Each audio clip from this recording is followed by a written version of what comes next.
Anda masih bersama kami di CNN Indonesia Connected. Erick Thohir resmi terpilih sebagai Ketua Umum PSSI yang baru melalui kongres luar biasa yang berlangsung pada hari ini.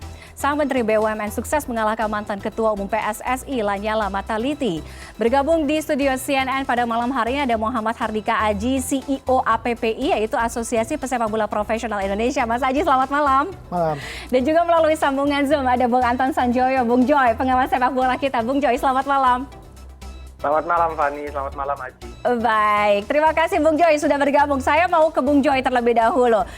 Apa tanggapan Anda? Apakah memang ini sesuai dengan harapan terpilihnya Erick Thohir sebagai nakoda baru PSSI? Ya, saya memantau dari siang euforianya luar biasa ya. Tapi saya dari awal memilih skeptis. Skeptisnya begini.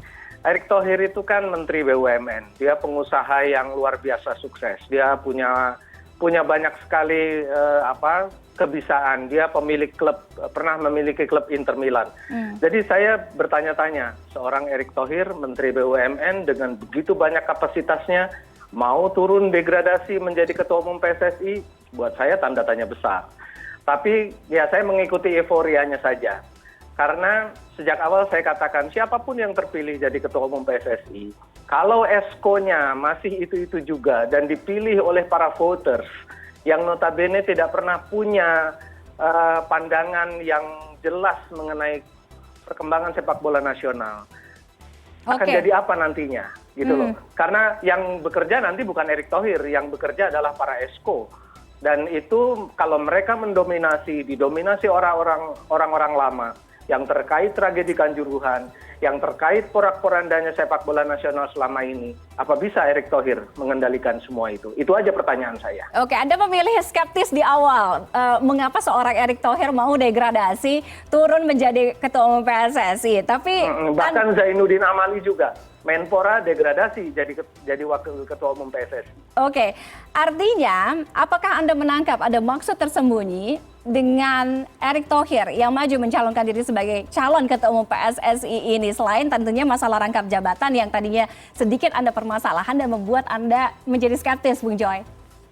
Saya dari awal skeptis kok. Dari zaman Edi Rahmayadi yang bilang bla bla bla bla, Iwan Bule bla bla bla bla, akhirnya juga menjadi batu loncatan doang kan. Jadi saya melihat dia kan calon yang digadang-gadang juga jadi calon wakil presiden Indonesia 2024, ya kan? Jadi saya ada aroma politis, Anda realistis saja. Ini ada Piala Dunia U20 juga yang selalu digadang-gadang oleh Presiden Jokowi, yang notabene bawahan dari Erick Thohir adalah martabat bangsa. Jadi saya melihat ini ada apa dengan sepak bola kita, ada apa dengan orang-orang prominent ini, ada apa dengan bangsa ini yang membuat sepak bola ini seolah-olah memang bagian dari pencitraan yang luar biasa besar. Bukan saya tidak respect kepada Erick Thohir, saya justru sangat respect. Tapi kok saya bertanya, dia ngapain dia jadi Ketua Umum PSSI gitu loh. Jadi kalau ini harapannya bahwa dia bisa 5 tahun, kalau dia bisa 5 tahun, saya yakin dia bisa mengubah PSSI. Tapi kalau hanya stepping stone, PSSI tidak akan berubah, Indonesia akan terus terpuruk di arena internasional. Oke, itu jadi saja. memang pandangan orang selalu ada aroma politis di balik nakoda PSSI itu adalah betul ya, intinya kurang lebih seperti itu. Baik Bung Joy, saya mau ke Mas Aji. Apakah juga Anda sependapat dengan apa yang dikatakan Bung Joy? Skeptis? Bisa jadi karena saya pribadi pun mengalami 5 kali ketua umum PSSI selama di APPI. Maksudnya 5 kali ketua umum yang definitif lah. Dan memang ya begitu-begitu saja. Meskipun sekarang bisa dilihat adalah KLB sekarang terselenggara dengan suatu hutang, yaitu hutang 135 nyawa. Itu yang jangan dijadikan sebagai biasa-biasa aja atau KLB yang biasa apa adanya. Karena tanpa ada Kanjuruhan pasti nggak akan hari ini, pasti akan di akhir tahun. Nah ini yang menjadi satu momentum, dan mungkin di sisi lainnya adalah 2 menteri turun tangan dan negara berarti turun tangan. Kita lihat saja kalau memang ini sampai masih belum selesai atau sepak bola gitu-gitu aja, berarti memang udah begitu seremnya sepak bola Indonesia. Dan ini menjadi momentumnya, kita harapkannya di situ, meskipun ya 5 tahun selalu berganti, tapi ya masih di sisi pemain pun dari yang kita wakili ya masih tidak terlalu banyak yang berubah secara signifikan sih. Oke, jadi 5 tahun 5 kali ada pergantian ketua PSSI, nggak ada tuh yang masuk dalam harapan Anda? Atau mungkin ada, tapi ya cuman reformasinya paling sekedar di bawah setahun lah perubahannya ada, tapi habis itu Itu di era? turbulensi lagi. Setiap era Oh, oke. selalu berganti, sekjennya berganti, ketua umumnya nggak pernah sampai saya berganti. Jadi kan panasnya di awal aja ya? Yes. Oke, panasnya di awal aja. Oke, karena kita juga masih panas, tapi kita harus jeda terlebih dahulu, Mas Aji dan juga Bung Joy. Nanti kita akan kembali lagi untuk membahas, mengulas bagaimana sebenarnya nasib PSSI ke depannya. Kita akan jeda terlebih dahulu, tetaplah bersama kami di CNN Indonesia Connected.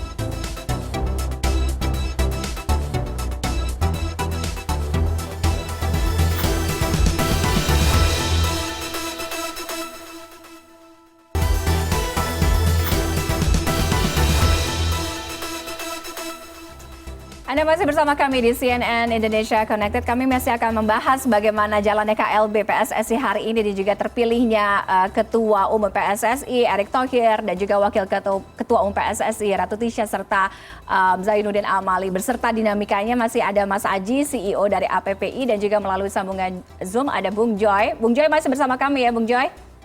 Ya. Oke. Hari ini yang menjadi atensi orang adalah bagaimana smoothnya, lancarnya jalannya pemilihan ketua umum. Terbilang singkat sekali, kurang lebih sekitaran 30 menit kalau saya tadi tidak salah. Namun apa yang terjadi setelahnya, sama seperti ketika main bola di lapangan, ada dinamika ketika pemilihan calon wakil ketua umum. Ada kericuhan di sana, penghitungan ulang suara yang tadinya Yunus Nusi, kemudian Zainuddin Amali, kemudian Yunus Nusi mengundurkan diri, kemudian pada akhirnya ada Ratu Tisha dengan Zainuddin Amali. Apakah ini sebenarnya adalah sign yang harusnya kita baca bagaimana nanti ke depannya kalau di awalnya saja sudah begini? Anda tanya ke saya? Iya, Bung Joy. Iya. Oke. Ya ini harus kita cermati sebagai, kalau saya orang Indonesia, saya cinta sepak bola, saya akan melihat ada apa nih sebenarnya gitu ya. Yang pertama, Zainuddin Amali bersama Yunus Nusi terpilih, ya kan. Ternyata ada penggembungan suara terhadap Zainuddin Amali. Dan kemudian dilakukan pemilihan ulang atau penghitungan ulang. Kemudian terpilihlah Ratu Tisha bersama Yunus Nusi. Tiba-tiba Yunus Nusi mundur, memberi jalan kepada Zainuddin Amali. Ada apa dengan bangsa ini? Ada apa dengan sepak bola kita ini? Karena menurut saya ini lelucon yang sangat menyedihkan ya bagi persepak bolaan nasional. Gitu. Karena Erick Thohir oke lah dia terpilih karena memang saya dari awal udah tahu waktu dia maju dia akan terpilih. Tetapi Zainuddin Amali siapa ini? Karena dia Menpora tapi dia ngurus apa sepak bola ini gitu loh. Jadi saya bertanya-tanya karena ada seolah-olah ada skenario untuk memaksakan Zainuddin Amali atau Erick Thohir yang notabene orang-orangnya Jokowi untuk duduk di PSSI dan mereka terdegradasi betul dari jabatan menteri kemudian menjadi ketua umum dan wakil ketua umum PSSI. Ada apa sebetulnya gitu loh. Jadi saya membaca ini ada sesuatu yang tidak sehat. Ya masih beruntung ada Ratu Tisha di sana ya, yang kemudian juga bisa menjadi wakil ketua umum. Tapi kalau dia sendirian dan yang masih menjadi misteri siapa nih esko-eskonya. Karena esko-esko inilah yang akan menentukan jalannya merah hijaunya PSSI. Kalau esko-eskonya masih orang-orang lama juga yang tadi dibilang Mas Aji bertanggung jawab terhadap kerusuhan di Kanjuruhan yang menyebabkan 135 nyawa, mereka tidak berhak, mereka tidak layak ada di sana. Dan kalau mereka terpilih, Indonesia akan mengalami lagi setback dalam persepak bolaan nasional. Karena yang bekerja adalah mereka, bukan Erick Thohir nanti, bukan Ratu Tisha, yang bekerja adalah para esko. Ratu Tisha dan Erick Thohir hanya menyetir. Bisakah mereka menyetir para esko yang bermasalah? Saya berharap ada orang-orang baru di esko. Tapi kalau tidak, hopeless. Hopeless, oke. Apakah masih hopeless, Mas Aji dan juga suaranya Bung Joy? Ketika saya akan putarkan, ini ada pernyataan dari Erick Thohir sesaat setelah ia terpilih menjadi Ketua Umum PSSI. Coba kita putar, boleh? Ini bukan kemenangan saya, tetapi harus kita buktikan menjadi kemenangan bersama. Yaitu apa? Membangun yang namanya sepak bola bersih dan prestasi. Dan waktu itu saya bicara bahwa perlu nyali memperbaiki sepak bola Indonesia. Tidak perlu teori-teori. Hari ini kita sudah tidak bicara nyali lagi. Tapi kita bicara bagaimana nyali membuktikan memang kita berprestasi. Sepak bola yang bersih. Ya, di mana saya berharap ini menjadi tujuan yang utama baru kita bicara prestasi. Ya, tidak mungkin kita bicara prestasi tapi sepak bolanya nggak bersih. Dan ini tidak mudah. Baik, Mas Aji, saya minta tanggapan Anda atas pernyataan dari Ketua Umum yang baru. Perlunya nyali, bukan teori gitu ya. Jadi harus sepak bola Indonesia harus bersih, berprestasi. Dan juga beberapa waktu lalu sebelum keterpilihan Erick Thohir pun beliau sempat mengatakan bahwa ingin menyelesaikan, membersihkan masalah-masalah yang ada di tubuh PSSI dari tangan-tangan kotor. Ya, sebenarnya statement tadi teori butuh nyali sepak bola bersih sebenarnya itu teori. Justru skeptisnya mungkin bukan skeptisnya ya, cukup objektifnya adalah selalu hal-hal besar mungkin yang secara publik dibicarakan seperti adanya VAR, terus ada training ground segala macam itu kan butuh waktu, butuh biaya. Banyak hal yang bisa dilakukan hanya dengan selembar kertas penandatangan seperti kalau dari sisi pemain banyak yang masih belum terproteksi secara asuransi, pemain banyak yang diputus kontrak secara sepihak cuma gara-gara cedera. Lalu juga banyak pemain sudah habis kontrak nggak bisa pindah, padahal habis kontraknya, dan itu di Eropa udah terjadi tahun 92, kita masih mengalami itu sekarang. Itu kan tidak butuh uang, tidak butuh waktu lama, hanya butuh selembar kertas menegakkan. Ini harus ditegakkan, ini harus dijalankan, ini harus pemain harus dapatkan asuransi seperti A, B, C. Kenapa? Karena pemain sudah dianggap sebagai employee di Undang-Undang Keolahragaan, berarti tunduk dalam Undang-Undang Tenaga Kerja dan SJSN. Haruslah dua BPJS itu setidaknya tercover. Tapi banyak banget laporan pemain tuh kalau cedera nggak punya asuransi. Simpelnya BPJS Tenaga Kerja yang memang kita APPI dengan waktu itu dengan langsung dengan Bu Menteri Tenaga Kerja, dengan Komisi 10, dengan Ketua Komisi 10, dengan PSSI udah tanda tangan di tanggal 2 Desember 2021 bahwa Liga 1, Liga 2 wajib pakai BPJS Tenaga Kerja. Kenapa? Karena mereka mau mengcover cedera. Ini yang waktu 5 tahun terakhir, 5 tahun lalu saya bikin belum bisa. Tapi di 2 tahun terakhir mereka mau bersedia. Udah ada instrumennya, udah ada yang mau, tapi klubnya nggak menjalankan. Kan cuma butuh harus pakai ini, harus pakai itu. Simple, tidak pakai butuh biaya, nggak butuh pakai waktu banyak, bisa jalankan. Pemain tuh minimal seperti itu lah. Kalau kita mau ngomong yang lain, harus ada program pensiun segala macam, masih kepanjangan lah, sophisticated. Ini yang simple aja, yang tidak teori, teknis, nggak butuh waktu, nggak butuh biaya. Oke, kalau dari APPI sendiri, apa sih sebenarnya yang diharapkan dari terpilihnya ketua umum yang baru, yang paling sebenarnya?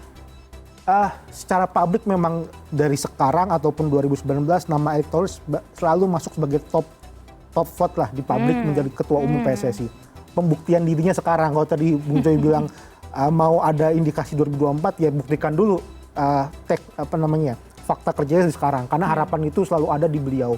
Itu buktikan dengan cara apa? Paling tidak ketika mengambil suatu kebijakan keputusan, libatkan stakeholder terkait. Mengambil tentang masalah tentang pemain, libatkan APP. Yang mengambil tentang masalah pelatih, libatkan ada ABSI. Tentang wasit diajak ngobrol. Tentang supporter juga bagaimana kebijakannya diajak untuk ngobrol. Setidaknya ngajak ngobrol dulu. Ini yang selalu miss, paling tidak memang di periode terakhir pernah diajak ngomong, tapi beberapa kali tidak selalu dilibatkan dalam pengambilan keputusan. Ketika dilibatkan semuanya memang keinginan dari keterwakilan, saya rasa menjadi win-win. Nggak usah terlalu banyak program dulu deh. Yang penting ambil keputusan, dilibatkan semua orang, dan yang di depan mata tadi, yang cuma bisa dijalankan dengan selembar kertas itu banyak banget. Nggak butuh waktu, nggak butuh biaya. Jadi bukan on paper intinya kayak gitu ya. Saya kembali ke Bung Joy. Bung Joy, ini ya sudah terpilih, artinya walaupun Anda atau Mas Aji atau mungkin banyak di luar sana yang masih merasa skeptis, tapi ya sudah diketuk palu, ya mau bagaimana kan. Artinya memang kita akan melihat bagaimana kesungguhan dan nyali seorang Erick Thohir, bagaimana membuat PSSI seperti idaman Indonesia. Beberapa waktu yang lalu Lanyala Mataliti sempat menyebutkan bahwa memprediksi bahwa kalau Erick Thohir terpilih akan membawa orang-orang lama. Apakah Anda melihat atau mengiyakan dari pernyataan Lanyala ini? Saya belum bisa mengiyakan atau menolak anggapan itu, karena voters belum memilih nih, pemilihan ESCO masih berlangsung dan mungkin ada jeda dulu. Jadi kalau saya sudah tahu para ESCO-nya, saya baru bisa yakin apakah Erick Thohir bisa bekerja menyelamatkan PSSI dan sepak bola nasional, atau justru dia akan mentok lagi ke orang-orang lama yang menurut saya memang sudah tidak bisa kita harapkan, apalagi orang-orang yang terkait tragedi Kanjuruhan itu harusnya udah dicoret dari awal ya. Tapi permasalahan sepak bola nasional memang harus dia benahi mulai dari dia meletakkan batu fondasinya tentang sebetulnya memperkuat bagaimana membuat sepak bola Indonesia ini bisa lebih maju daripada Thailand dan Vietnam sekarang gitu loh. Jadi kalau di level pemain tadi yang disebutkan Mas Aji itu kekisruhan tersendiri. Tapi basic dari persepak bolaan kita adalah kita tidak punya level sepak bola yang mumpuni untuk bersaing di level Asia Tenggara saja gitu loh. Jadi kalau Erick Thohir bisa meletakkan itu mulai dari pembinaan usia muda, meningkatkan mutu pelatih, meningkatkan mutu wasit, tapi dia tidak bisa memetiknya dalam 1-2 tahun, dia hanya bisa memetiknya dalam 10 tahun ke depan. Persoalannya apakah dia mau menjadi orang yang tidak populer? Karena kalau bicara pembinaan usia muda, pembinaan wasit nggak populer. Yang populer itu kita bicara ranking FIFA naik, timnas Indonesia hebat dan macam-macam. Dan itu tidak bisa dicapai kalau kita tidak punya basic pembinaan sepak bola yang baik dan benar. Kompetisi kita aja nggak pernah bisa bersaing di level Asia Tenggara gitu loh. Jadi Erick Thohir tahu nggak masalah itu? Kalau dia hanya berkutat soal tim nasional, Piala Dunia U20, hopeless lagi gitu loh. Jadi saya nggak banyak berharap lah. Oke, sepak bola itu kan apa ya? Saya bilang quote unquote selalu menjadi isu seksi, ya kan? Kalau ngomongin soal PSSI, setiap berganti ketua, setiap kongres banyak yang skeptis. Akhirnya seperti Mas Aji, ya hasilnya gitu-gitu aja, gitu, nggak ada yang berubah. Panasnya cuma setahun di awal doang, gitu. Sebenarnya apa sih yang sulit memperbaiki atau mengurus sepak bola Indonesia? Mengurusi, memanage sepak bolanya, atau struktur organisasinya, atau apa?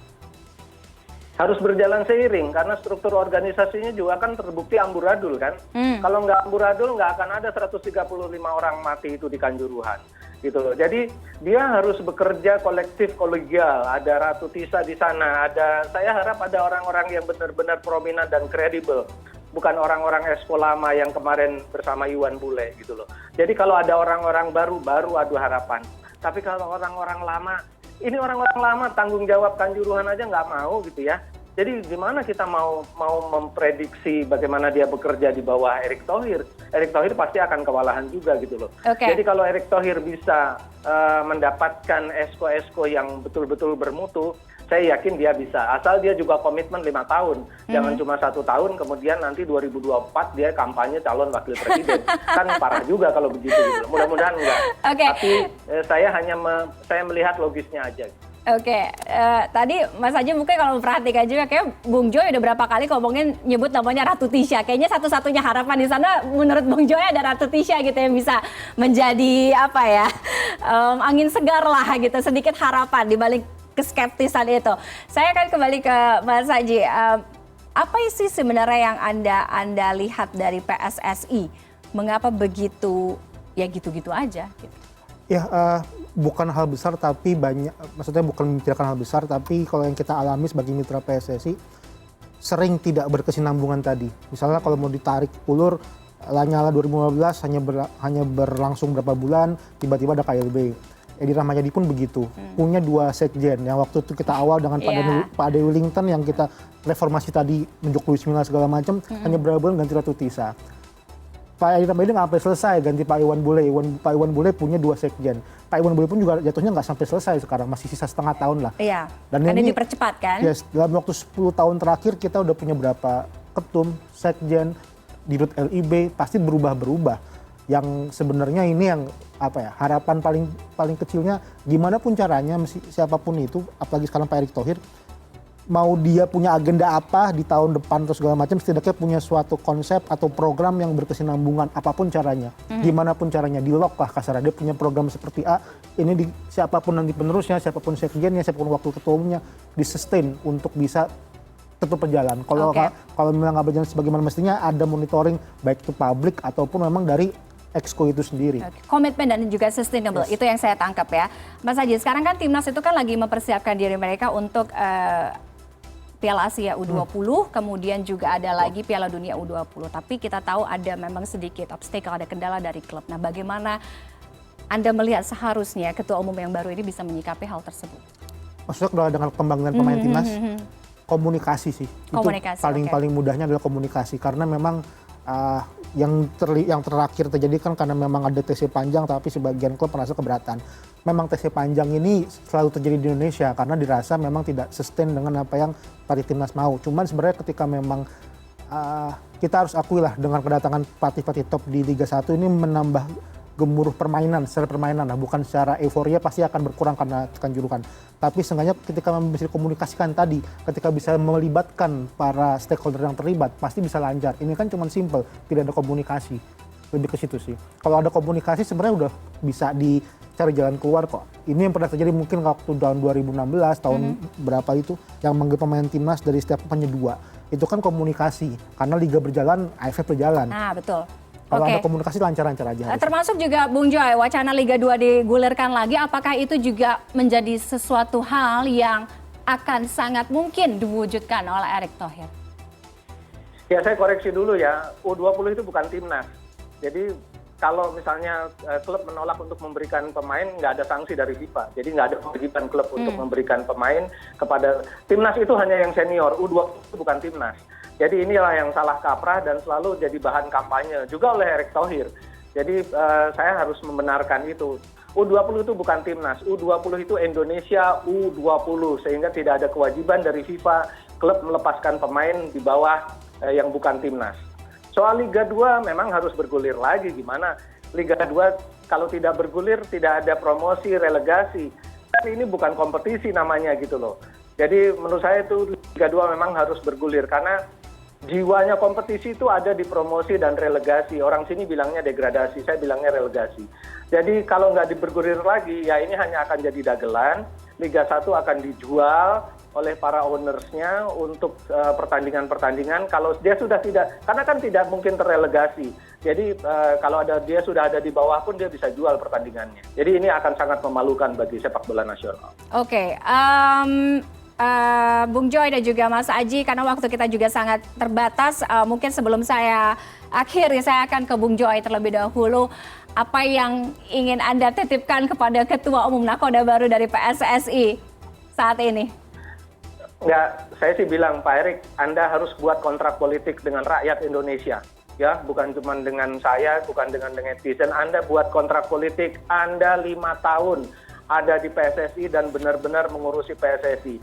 Anda tidak boleh tergiur oleh 2024. Kalau Anda kemudian hanya 1 tahun kemudian kampanye calon wakil presiden, ya seluruh rakyat Indonesia akan marah karena Anda telah membohongi rakyat Indonesia dan pura-pura menjadi ketua umum PSSI, padahal Anda punya tujuan lain.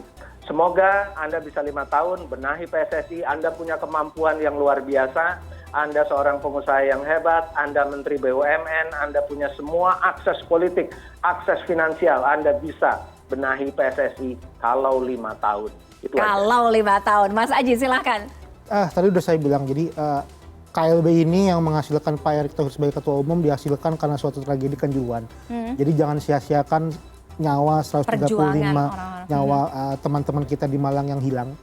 Jadi jangan karena obsesi politik tadi justru meniadakan tragedi ini. Jadi tolong hargai tragedinya dengan akhirnya ada KLB. Jadi Pak Erick terpilih karena ada suatu tragedi, jadi tolong payback itu untuk teman-teman kita yang udah hilang. Oke, Pak Erick lahir karena KLB, PSSI karena ada tragedi Kanjuruhan seperti yang Bu Joy katakan tadi sebelumnya. Kita akan lihat apakah seorang Erick Thohir, mungkin kalau Pak ET nonton sekarang ya, bisa menahan godaan 2024 dan apakah bisa bertahan selama 5 tahun, waktu yang akan menjawab. Bung Joy, terima kasih sudah bergabung dengan kami malam hari ini. Dan juga ada Mas Muhammad Hardika Aji, Mas Aji, CEO APPI, Asosiasi Pesepak Bola Profesional Indonesia, sudah bergabung dengan dialog kita malam hari ini untuk masa depan sepak bola Indonesia yang jauh lebih baik. Selamat malam, sehat selalu.